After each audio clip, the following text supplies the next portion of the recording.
September 1944, Aricourt, eastern France. Fog clung to the rolling farmland like a shroud, reducing visibility to a few hundred meters. In the pre-dawn chill, Hauptmann Ernst Barkmann, one of Germany's most decorated Panzer aces, stood beside his Panther Alpha a machine he and his crew trusted implicitly. Its 80mm sloped frontal armor, angled at 55 degrees, gave it an effective thickness of 140mm, rendering it virtually impervious to every known American anti-tank weapon.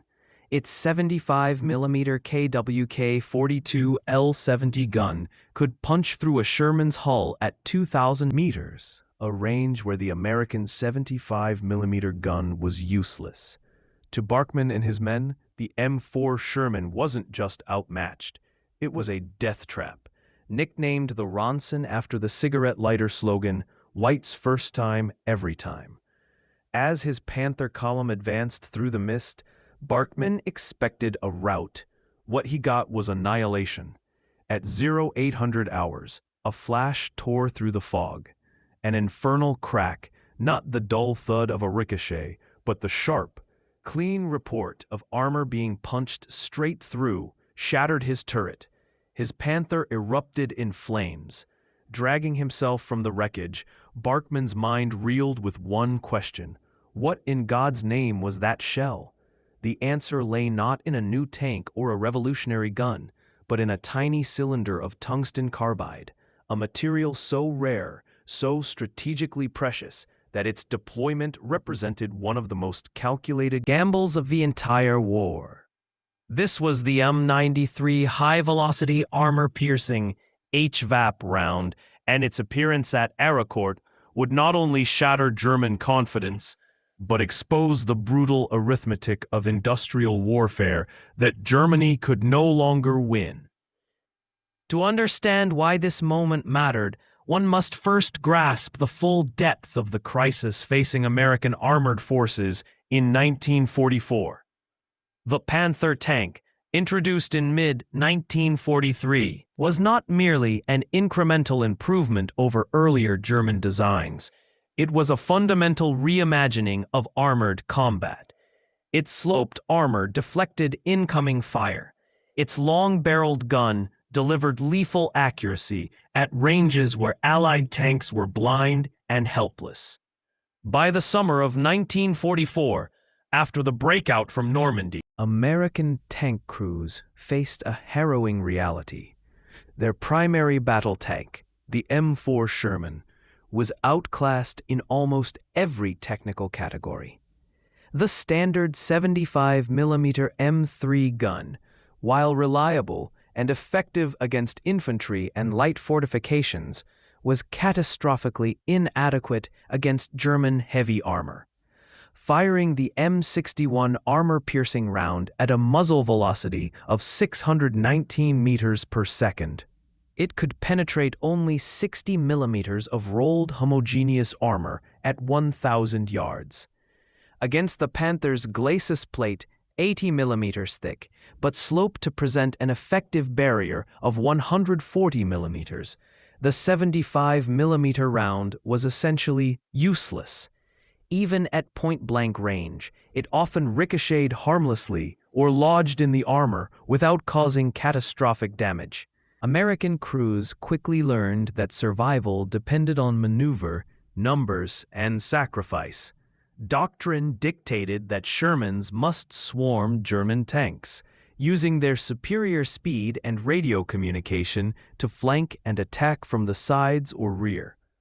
But this required exposing themselves to devastating return fire during the approach. The result was a kill ratio that often exceeded 4-to-1 or even 5-to-1 in Germany's favor.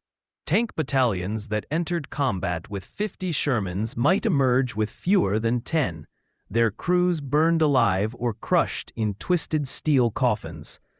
General Dwight D. Eisenhower, witnessing these losses firsthand, was furious. In a July 1944 cable to the War Department, he wrote with uncharacteristic bluntness, "We must have better anti-armor capability immediately." Our tank losses are unacceptable, and morale among armored units is deteriorating. The standard response was to accelerate deployment of the 76mm M1A1 gun, mounted on upgraded Shermans like the M4A3 76W, while an improvement, the M62 AP round, achieved 792 meters per second and could penetrate 88 millimeters at 1,000 yards. It still fell short against the Panther's frontal arc.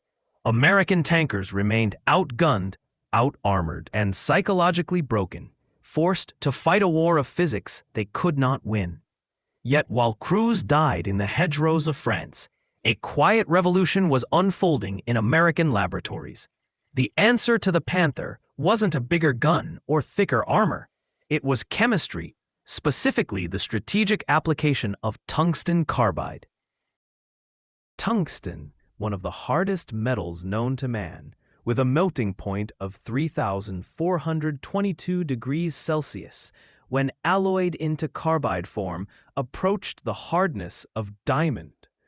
American metallurgists at Watervliet Arsenal in New York and Frankfurt Arsenal in Pennsylvania had been experimenting with subcaliber penetrators since 1943. But it was the urgency of the Normandy campaign that accelerated development into a deployable weapon. A result was the M93 HVAP round, a masterpiece of wartime engineering. At its core was a 4-pound, 1.8 kilogram tungsten carbide penetrator, encased in a lightweight aluminum alloy sabot that fit the 76mm bore. When fired, the sabot stripped away, allowing the dense core to fly at 1,036 meters per second, over 30% faster than standard ammunition. Kinetic energy scales with the square of velocity, meaning the M93 delivered nearly double the penetrating power of the M62. At Aberdeen Proving Ground, tests were nothing short of astonishing.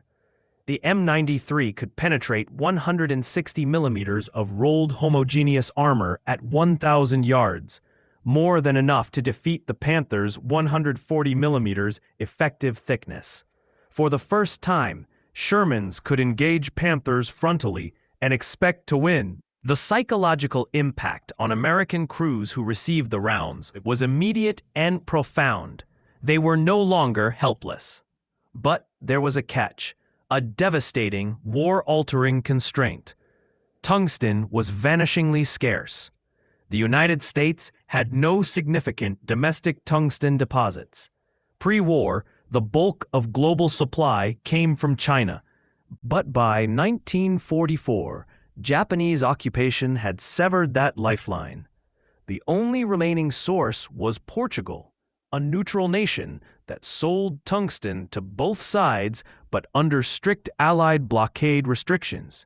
Worse, tungsten was critical for industrial tooling, the carbide-tipped drill bits, lathe cutters, and milling tools that built everything from Sherman tanks to B-17 bombers.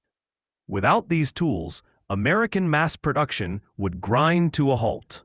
The War Production Board, led by Donald Nelson, faced an impossible choice. Option 1. Allocate tungsten to HVAP rounds, saving tank crews but slowing overall war production. Option 2. Prioritize machine tools, sustaining the arsenal of democracy but leaving armored units vulnerable. After intense deliberation, they chose Option 2. The logic was brutal but sound. One dead tank crew was tragic. A stalled factory was catastrophic. As a result, HVAP production remained severely constrained. By late 1944, less than 5% of 76mm ammunition issued to tank units was HVAP. Most crews received only 3 to 6 rounds per tank, if they received any at all. Standing orders were explicit. Use HVAP only against Panthers and Tigers. Conserve every round. This scarcity defined how the ammunition was used and how its existence remained a closely guarded secret. German intelligence, monitoring battlefield reports of Panthers being destroyed frontally at medium range, was baffled. Initial theories ranged from new American gun types to experimental-shaped charge rounds.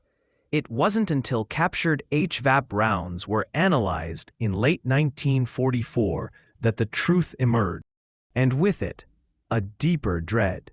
German engineers recognized the tungsten carbide core as similar to their own Panzergranate 40, which they had abandoned in 1943 due to critical tungsten shortages. The realization was devastating. America had access to resources Germany could not reach, and the industrial capacity to weaponize them.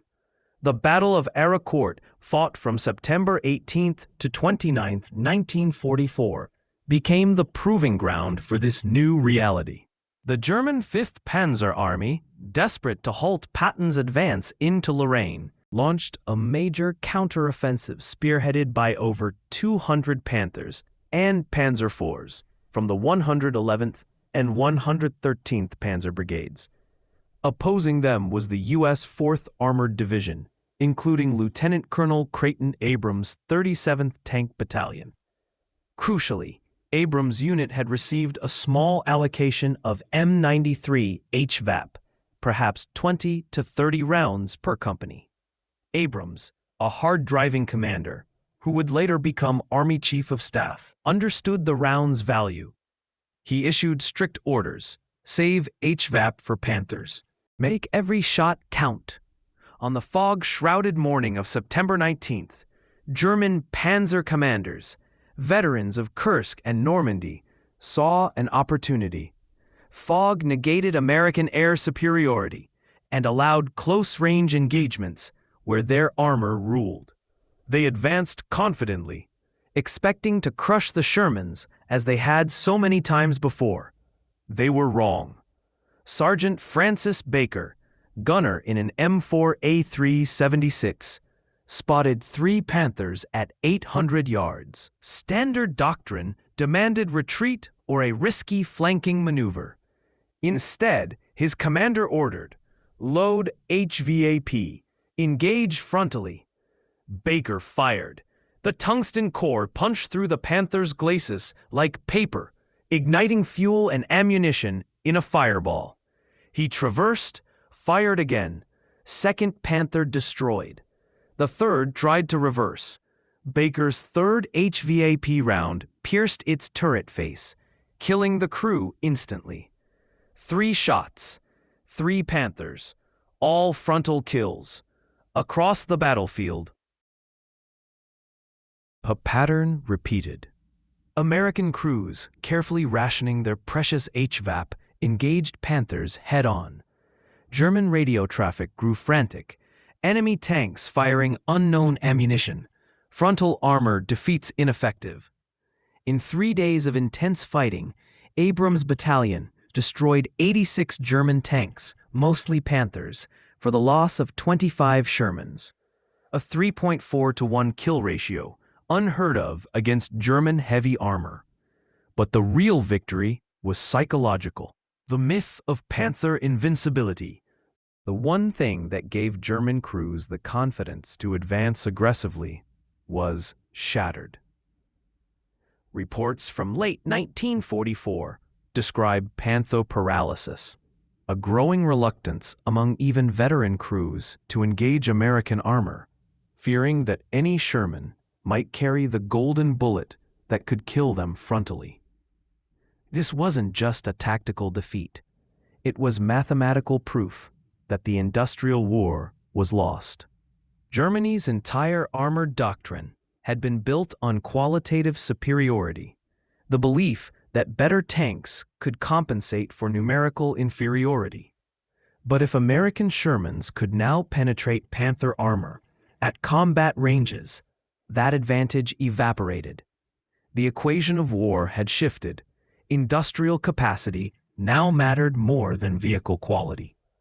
The legacy of the M93 HVAP extended far beyond 1944. When North Korean T-34-85s invaded South Korea in June 1950, U.S. M24 Chaffee light tanks were helpless. The solution? Stockpiled M93 HVAP from World War II, rushed to Korea. HVAP-equipped M26 Pershings and M46 Pattons turned the tide. The 90mm HVAP could penetrate a T-34's front at 2,000 yards, repeating Airacord's success against a new foe. Today, the M1 Abrams fires the M829A4, a depleted uranium penetrator traveling at 1,700 meters per second, capable of piercing 900 millimeters of armor. But the principle remains unchanged. Dense core plus high velocity equals kinetic energy penetration. The M93 HVAP was never produced in sufficient quantities to win the war alone. But at Airacord, in the hands of crews like Abrams and Baker's, it proved that American ingenuity, industrial might, and strategic resource allocation could overcome even the most formidable technological advantage. It gave Sherman crews hope, transforming them from victims into hunters. And for men like Ernst Barkman, it was the day they learned that no armor is impenetrable when faced with the full might of the arsenal of democracy. The Tungsten secret wasn't really a secret at all. It was a demonstration of what happens when a nation's entire industrial ecosystem, from mines to laboratories to assembly lines, is focused on solving a single life-or-death problem. It was the moment when chemistry, physics, and logistics converged to rewrite the rules of armored warfare, and in doing so, helped seal the fate of the Third Reich.